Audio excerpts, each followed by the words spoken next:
মহসিন দেখেছেন বাংলাদেশের সবশেষ জয়টাও, আর 23 বছর তাকে অপেক্ষা করতে হলো আরো একটা জয়ের জন্য।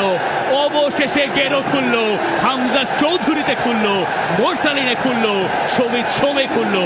বাংলাদেশ বছরের শেষটা করলো একটা জয় দিয়ে।